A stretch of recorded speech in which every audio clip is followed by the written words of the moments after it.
We're going to be reading Chapter 8 today in Little Women by Louisa May Alcott. I'm Miss Erin, and I'm so glad that you're here to join us today. We're at the Caribou Public Library for our chapter book story time.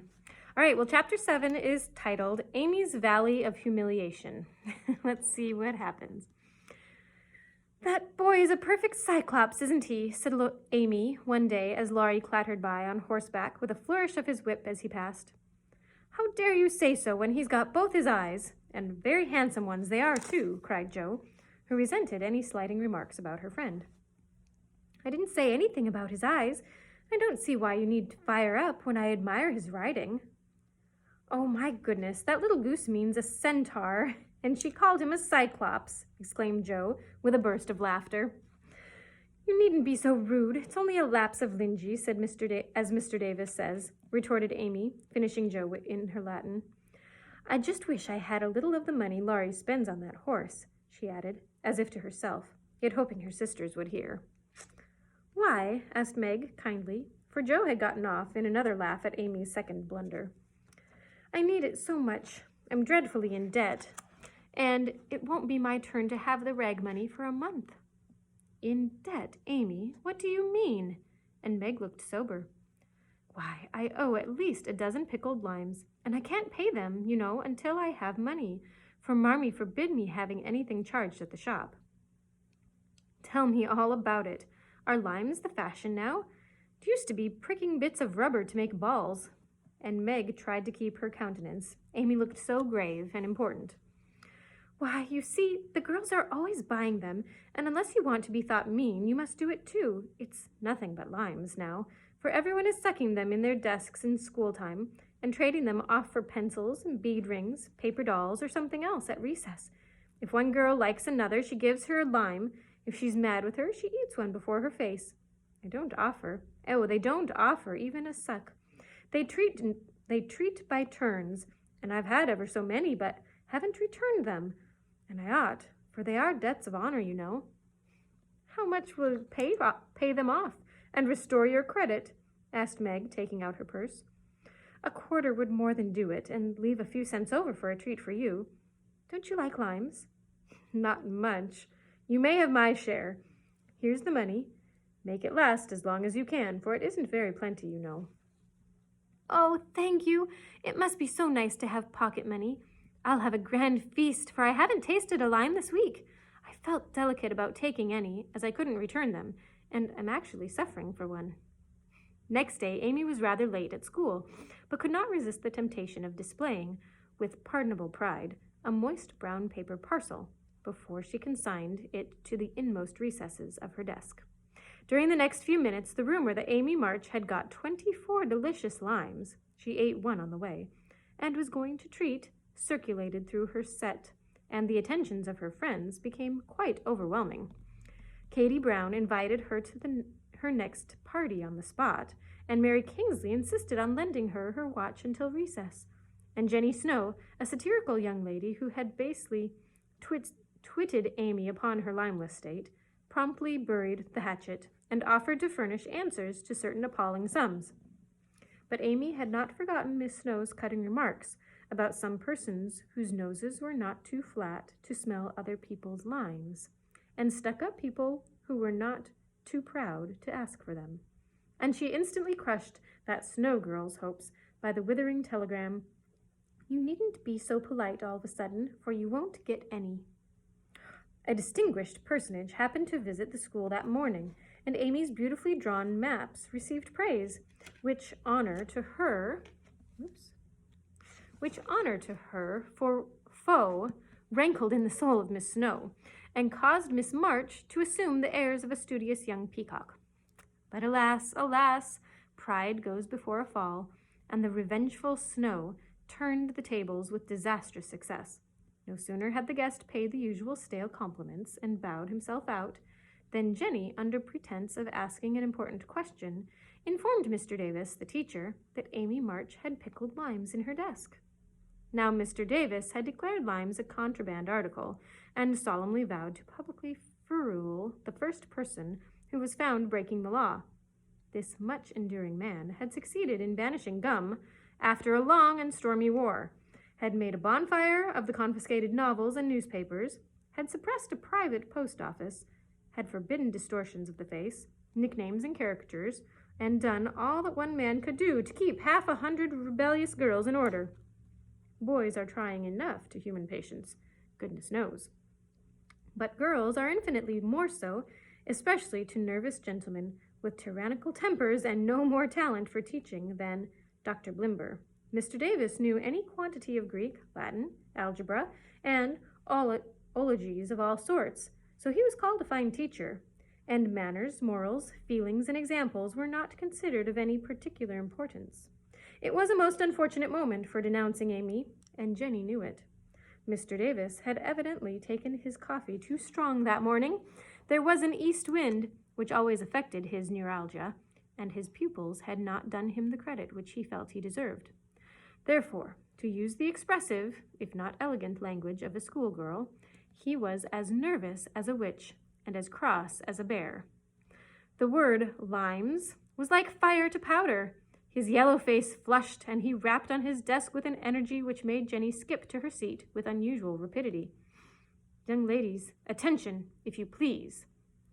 At the stern order, the buzz ceased, and 50 pairs of blue, black, gray, and brown eyes were obediently fixed upon his awful countenance.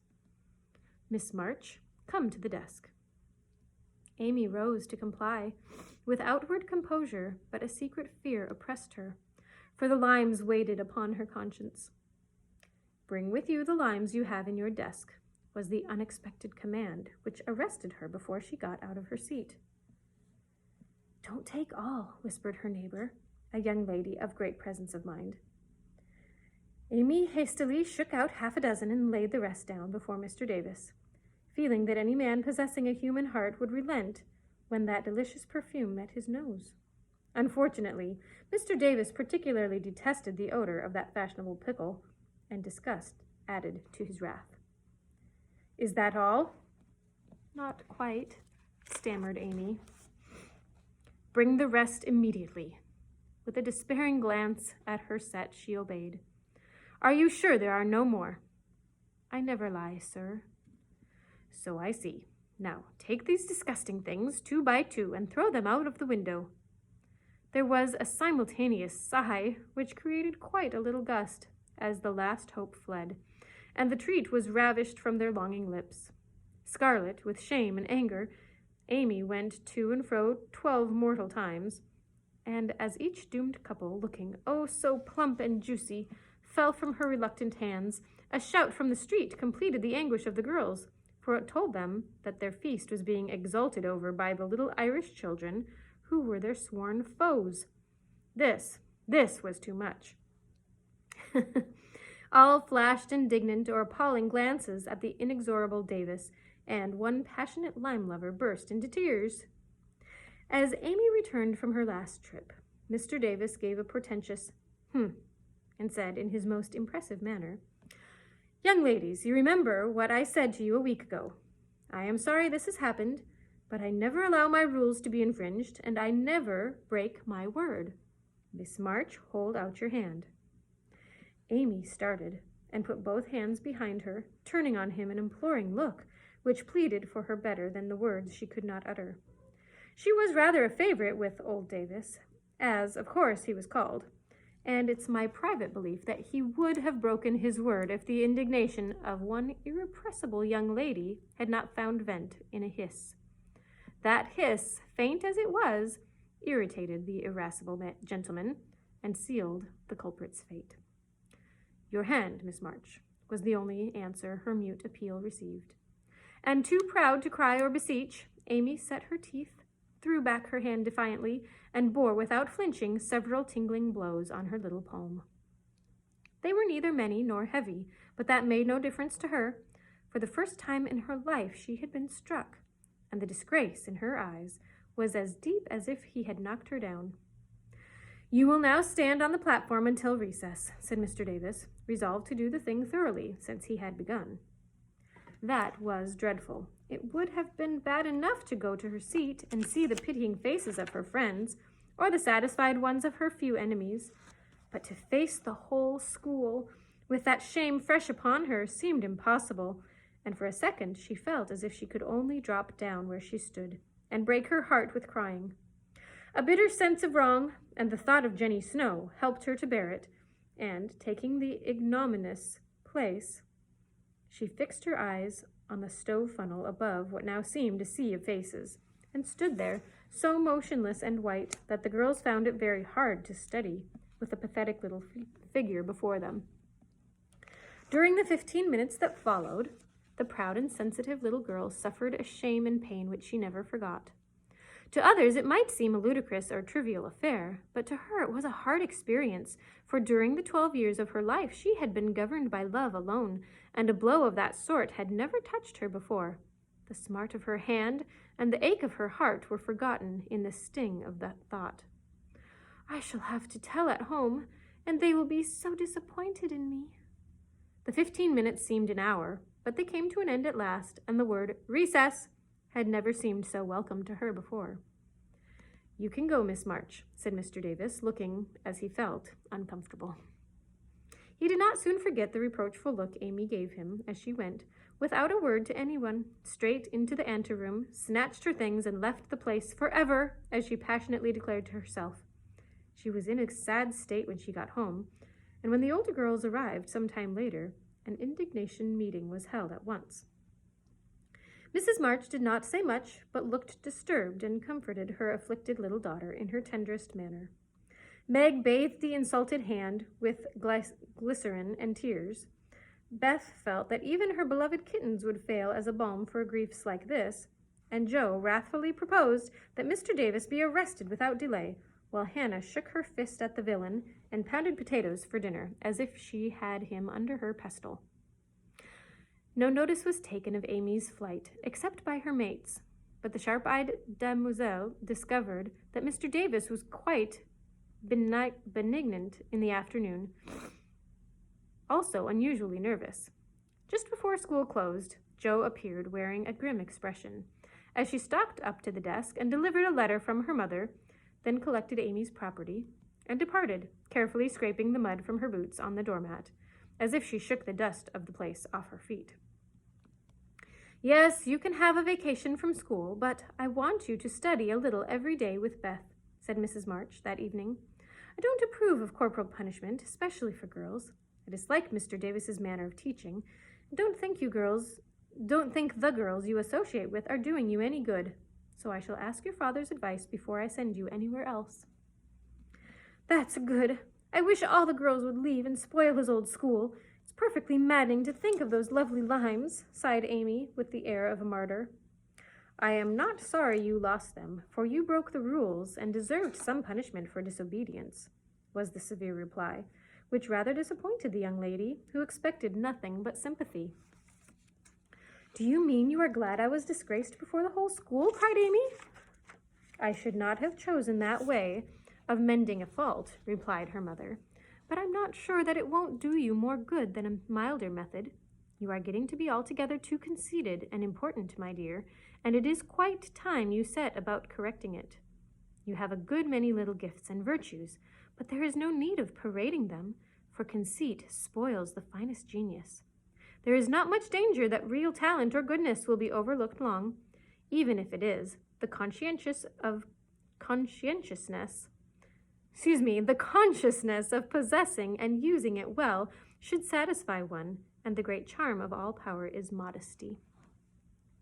So it is, cried Laurie, who was playing chess in a corner with Jo. I knew a girl once who had a real remarkable talent for music, and she didn't know it. Never guessed what sweet little things she composed when she was alone, and wouldn't have believed it if anyone had told her. I wish I'd known that nice girl. Maybe she would have helped me. I'm so stupid, said Beth, who stood beside him, listening eagerly. You do know her, and she helps you better than anyone else could, answered Laurie, looking at her with such mischievous meaning in his merry black eyes that Beth suddenly turned very red and hid her face in the sofa cushion, quite overcome by such an unexpected discovery. Jo let Laurie win the game to pay for that praise of her Beth, who could not be prevailed upon to play for them after her compliment. So Laurie did his best and sung delightfully, being in a particularly lively humor, for to the Marches he seldom showed a moody side of his character. When he was gone, Amy, who had been pensive all evening, said suddenly, as if busy over some new idea, "Is Laurie an accomplished boy?" "Yes, he has had an excellent education and has much talent. He will make a fine man if not spoiled by petting," replied her mother. "And he isn't conceited, is he?" asked Mother. "Not in the least. That is why he is so charming, and we all like him so much." "I see. It's nice to have accomplishments and be elegant, but not to show off or get perked up," said Amy thoughtfully. "These things are always seen and felt in a person's manner and conversation, if modestly used, but it is not necessary to display them," said Mrs. March. "Any more than it's proper to wear all your bonnets and gowns and ribbons at once, that folks may know you've got them," added Joe, and the lecture ended in a laugh. Well, that is the end of chapter 7. Thanks for joining us again, and we'll see you next time. Bye for now.